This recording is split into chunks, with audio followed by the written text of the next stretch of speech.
Number 10 on the top 10 family board games of 2025 is the perfect example of what a family game should be.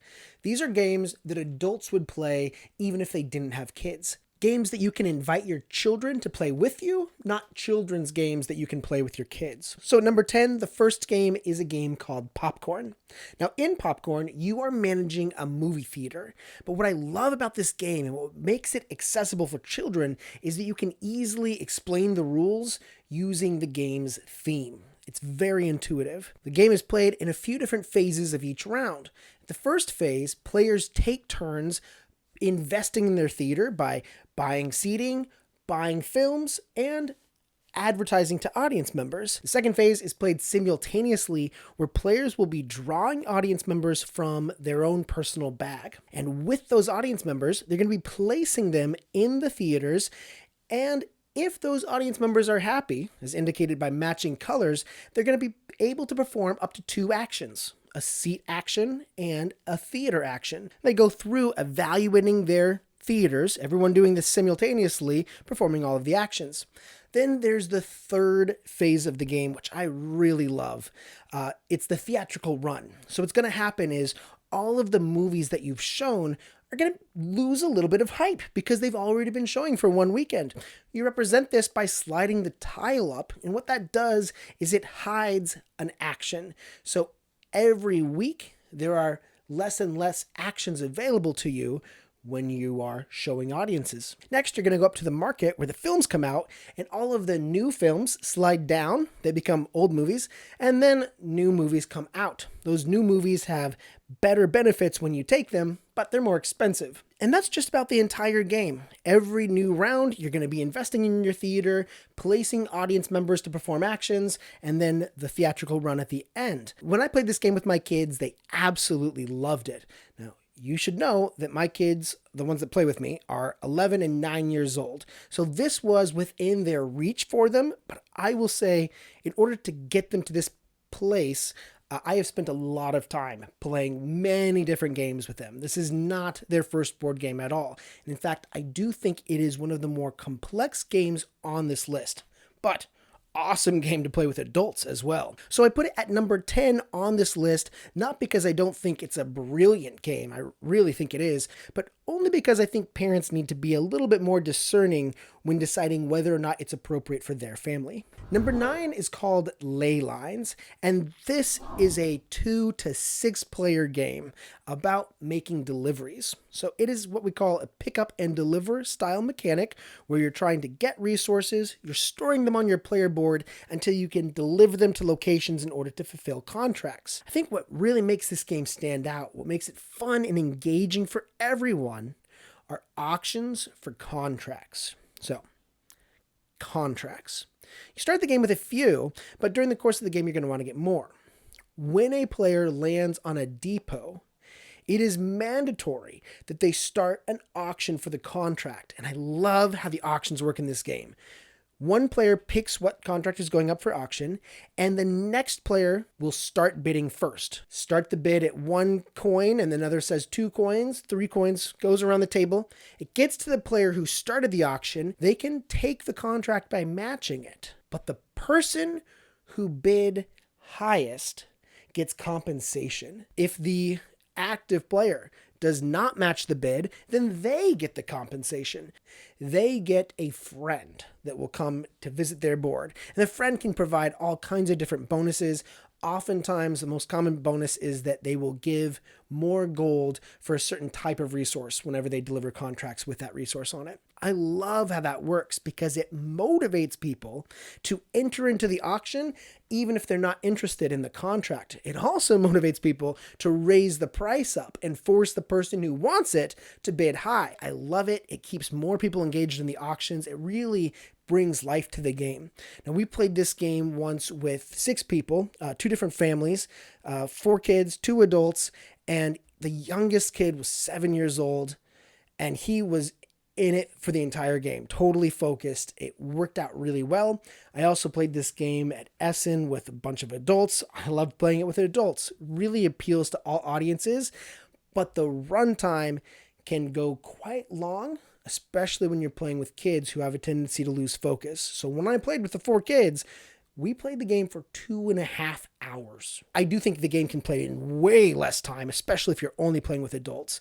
But what was cool is this is the kind of like game night game, right? Where you got snacks on the table, everyone's just hanging out. So, you get distracted. Maybe you're joking around a little bit, but it's supposed to be fun. It's a game night game. That's what it's all about. I really enjoyed it just the same. And I usually don't recommend games that run so long for families, but this one worked out well. The game Ley Lines. Number 8 is another game that plays up to 6 players, and it does something that I love in what I call these family plus games. It's not just that it appeals to adults and it has meaningful gameplay, but it's actually a bit enriching. It's educational because it's based on literature. It's the game Don Quixote, the Ingenious Hidalgo. So Don Quixote, the Ingenious Hidalgo is about players competing to be the most influential storyteller. And what's happening actually in the game is there are events from the book Don Quixote, and a player chooses an event and places it in front, and everyone places a vote on whether this event is going to be successful or if it's going to fail. Now, the thing that motivates every player is that they all have secret objectives about how they want Don Quixote to be influenced by these events. You've got 4 attributes that are affecting him all the time. You've got things like love and glory and obsession and delusion, right? So you might have different goals for where you want those attributes to land at the end of the game. So based on what you see on the event card, you might desire the event to go one way or the other. Now you play cards in order to cast your vote, and the cards have check marks and they have X's on them to count for or against the outcome. But here's what's cool. This is what makes the game work so very well. When you play that card, it stays in front of you for the rest of the game. And at the end of the game, regardless of whether your secret objective works out, you're going to score the icons on all of your cards according to where those attributes land. So your card that you use for voting is also the card that influences your scoring. And it plays really well with 6 players. Very exciting 6-player game. Box says 8 and up. I would agree with that. I would say that it doesn't play, or it's not as exciting with 3 players. We played at 3 players and I was like, I feel like it's for larger families. So if you've got a bigger family, especially if you've got some younger kids, I really think Don Quixote, the Ingenious Hidalgo is one to check out. At number 7, we have a game that technically had its first edition come out in 2022. The second edition came out in 2025. And for that reason, I almost excluded it. But my kids said, Dad, it has to be on the top 10 list. They were very excited about this game. The game at number 7 is 12 Rivers. Now, 12 Rivers is a game about set collection, essentially, but the mechanic is what really makes this game work. You are collecting pearls as they roll down 12 rivers. And the way you do this is by putting gates along the river, and when the pearls collect behind your gate, you get to choose one pearl, then remove your gate, and the rest of the pearls go down the river. Now, the thing is, in order to place gates higher up on this incline, you'll have more control over which marble you get, but it's going to be more expensive. And what I love about the game is it's not money that you're paying in order to place your gates up higher on the river. You're using the cards. Now, in the game, there are cards that you can obtain, and these cards have all kinds of different effects that can help augment your play and help you have stronger plays, but you have to discard cards in order to place your gates. So there's a nice little conflict. It's essentially multi-use cards. Either your cards can be used for the effect printed on the card, or you can spend those cards in order to place a gate higher up on the mountain. And that's a really meaningful choice. Doesn't play very long. It's only about 4 rounds long, I think. if I remember correctly, and plays in about an hour. And I think it is excellent game for many ages. 8 would probably be fine. Of course, like I said, my daughter's 9. Could probably even play it with a 7-year-old, but you have to work them up to it. So that is 12 Rivers. At number 6 is a game called Kokeshi. And now that we're talking about when games were published, this one was actually first published in Brazil in 2024, but is now available internationally in 2025. Anyway, I'm just being technical here. Kokeshi is a game, an engine builder and tile placing game where you are moving Kokeshi dolls. So you are a maker of Kokeshi dolls. They sit on your shelf here. And on your turn, you're going to choose one doll and move it up one level. When you move it up, one of two things is going to happen. If it moves up into an empty space, then it immediately moves back to the bottom of the shelf, and you get to take a tile to place on your shelf. The other thing that could happen is you could move it up and it lands on a tile. When it lands on a tile, you do what the tile says. And oftentimes that means triggering another Kokeshi doll to move up. So you can trigger these chain reactions where one doll triggers another one and then it gets triggered again. It goes all the way up. You keep moving up these tracks, moving up these tracks. Eventually, you'll probably get to a point where it gets to an empty space. And then like before, you move it back to the bottom and you place a new tile. Now at the end of the game, you're going to win if you have the most happiness. Happiness is what you call points. You get them by moving to the top of the tracks. At the end of the game, you evaluate all the tracks, and some of the tile effects will trigger the movement of animal Kokeshi, which are basically just more tracks for getting points. So lots of tracks for getting points. That's really the point driver, but the driver of the fun is triggering these chain reactions. It's just really quite a delightful game, and it's not very complicated. It takes less than 3 minutes to explain all of the rules. I really enjoy it. It works with adults, works with kids. Only 4 players, though. I almost wish it would play more. The game Kokeshi. Number 5 is Shallow Sea. Now, Shallow Sea is a tile placing game, which I think is very comparable to Cascadia, but it does some things that make it very interesting. On your turn, you get to take 2 things. You're going to be taking fish, and you're going to be taking some type of coral or sea life and placing it on your board. Now, the thing is, the coral get satisfied and will earn you points when you surround it by fish of the color designated on the tile. If you take sea life will earn you points when you satisfy conditions on the tile. And so on your turn, you get to choose, do you want to be building the coral reef, or do you want to be giving yourself more and more conditions? I think what makes this game so brilliant is that it is as restraining as you want it to be. The more conditions, the more objective tiles you take, the more restraint you're going to feel, and the harder the game is going to be. But there's one more thing about it that I really like. It's not just that, but also when you satisfy one of these tiles, you get to have a seashell. And when you spend seashells, you can move your fish around. So by moving your fish around, you can satisfy one tile, flip it over, take a seashell, move a fish, which satisfies another tile. So you flip it over, get the points, take another seashell. You can move another fish, satisfy another tile, and you can get these really satisfying chain reactions where one little fish is just swimming around, satisfying all these conditions for you. So it's a really, really cool game. Shallow Sea is the name of that game. Number 4 is 7 Wonders Dice. Now, I'm very excited about this because I've been running this channel for like 5 years. I've never reviewed 7 Wonders.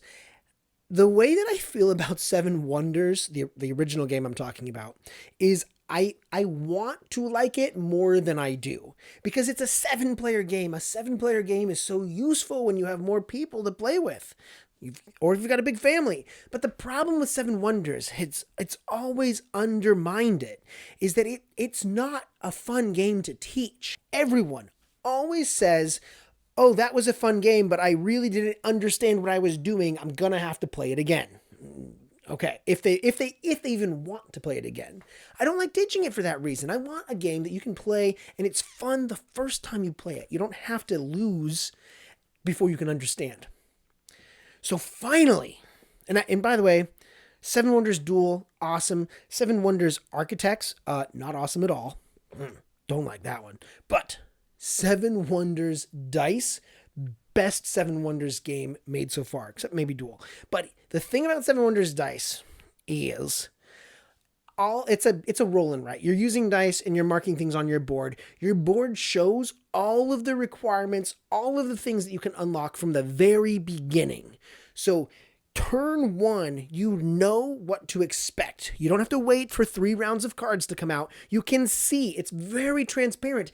And even better, it's not a private game. You can see each other's boards. So if you're playing with kids and your child asks you, what does this mean? You can just look at their boards. Oh, that means such and such. Seven Wonders, you're holding your deck of cards. You can't show anybody. You're like, can I show you what my card is? Because I don't know what it means. Just here, can you tell me what this means? And then you're not, it doesn't feel right. It's supposed to be secretive. But Seven Wonders Dice, you've got open information. It's rolling right though. So the way the dice works, everything about this game is so cool. The way the dice works is you put the dice in a tray, you put the lid on the tray, you shake the tray around, you expose it, and then the dice lay in the different quadrants and it shows how much they cost. So you get to choose one die, or the face of one die to mark on your board, but you're going to have to pay the gold for it. It is so well done. Best Seven Wonders rendition to date, and plays 7 people beautifully. So I was so excited about this game, and that's not even number 1. Let's move on. Number 3. All right, now, number 3 is another roll and write. We just talked about a roll and write. I said Seven Wonders Dice was good. This one is the best one I've ever played. It's called En Route. And in En Route, you are a tour guide and you're taking tourists on a tour of several different cities. The game includes like 5 cities or something. And I gotta say, one of the things I love about the game is the cities are approximately geographically accurate. I used to live in New York. When I saw the map of New York, I was like mind blown because it looks like New York. It was so cool. I think they did an excellent job being authentic. But anyway, it's rolling right. But well, kind of. It's flipping right. It's got a cool twist, okay? The active player chooses a card from their hand. Now, the card is going to help specify the coordinates where you get to mark stuff and the types of tourists that go there. The player on their left and their right is going to play another card, and it's the active player's job to choose which pair of cards from the 3 that are available there, including their own there, which pair to use. That pair of cards is going to specify the coordinates that players can mark on. Now, their maps are slightly different. They don't all have the same coordinate setup, but you can either do, like, if the coordinate was 3, 4, you could either go 3 over and 4 down, or you could go 4 over and 3 down, or however your coordinate plane is marked up. In that space, you mark your pedestrians and you use 2 segments of your route. You're doing this, adding 2 segments every turn. And the objective is to try to make a connected route that will pick up several tourists along the way and hit multiple tourist destinations in order to satisfy those tourists. Because at the end of the game, you're going to be primarily scoring the product of the number of tourists on your route multiplied by the number of tourist destinations that those tourists like, the matching color, basically. That is the simple explanation. There are several other thematic tie-ins and several flavors that are different for each city. There's also extra rules. Sometimes you can take boats or ferries in order to get to destinations. There's some really cool things that they do to make each city different. I love that the selection of this game is not just like the randomness of rolling dice, but it actually involves some player agency as the lead player and the player on their left and the right are contributing a card. I love that they did such a good job of being true to these cities and making a cool game. Again, it has that element of enrichment, of educational value. Number 2 is Origin Story. Origin Story plays 1 to 5 players. It's a trick-taking game. And in Origin Story, you play 5 rounds where you craft the origin story of a superhero. Now, they did something here that I really like. They avoided like the Marvel IP. They went with completely unique artwork, which I think is awesome. I like unique ideas, so this was cool to me. I love the artwork, but you're playing 5 rounds of trick taking, but every round you're taking a new superpower and you're putting it onto your character, and you're using energy in order to like charge these abilities so that you can have like a special effect as you do trick taking. So this is kind of cool. It augments the trick taking a little bit, makes it more interesting. That's not it. That's not all though. You also get to declare whether or not you're going to be a superhero and try to win tricks, or you can be a super villain and try to lose all the tricks. The superpowers, they all work in different ways. Sometimes they help you to lose more tricks, or they help you win tricks, and you can play them in great little combinations. At the end of the game, your ultimate superhero ability is unlocked, and you can work towards that in order to get victory points. Awesome game, plays up to 5, not too long, easy to explain, and a really engaging idea. My kids and my friends who I've played this game with have enjoyed the superhero crafting ability. The only thing I would change is that I wish there were more base boards. It's a 5-player game that comes with 5 boards, so you only have 5 to start with. If there was an expansion for this that had some more like base boards and more cards, I would absolutely go for it, because that variety does add a lot of spice to the game. Origin Story. All right, it's time for the #1 family board game of 2025. Now, this is the first year I've featured a game that is this complex, but even though I think this is a more challenging game, it's worth the #1 spot because it does everything I love to see. It's an awesome game that adults would love, even if they weren't playing with their kids. It has educational value with a theme that is relatable and exciting, and it's got meaningful problem solving that is enriching and gets kids thinking critically. But the game is called Epona. Epona is a tableau building game about raising horses. To see what it's all about, we're going to look at the end game. This is what a player's board looks like at the end of the game. There are 5 stables, or rows, and each stable has cards of different types: horses, trainers, equipment, etc. To understand what all this means, we can look at the scoring criteria in the top right of each card. This tells us how each card is going to score. For example, this horse is worth 1 point for the equipment surrounding it. That's 2 points. This groomer is going to give us 1 point for every groomer, and we have 4. So in this way, you would add up the value of all your cards to determine your score. Of course, this is a lot to take in, but while you're playing the game, you build your tableau gradually. You start with only 2 stables. In turn order, players draft a card. If I take this one, I'd be able to draw cards from these decks and keep 2. There's some agency here because the decks are split and show you what types of icons you can expect to find. So I'll choose cards from the decks that satisfy my stables. Now, I am holding a lot of cards here, but when you look at the stables, it can help you decide which to prioritize. I might decide to take this horse because it scores in this row, and between the 2 horses, this one will score points for the mountain terrain. I don't have any vets, but I might choose this groomer because eventually I'll get a vet in the bottom row, and when I do, I'll be able to score it for the stable and the groomer. That's it. It's just round after round of drawing cards from different decks and playing them into a tableau to score points at the end.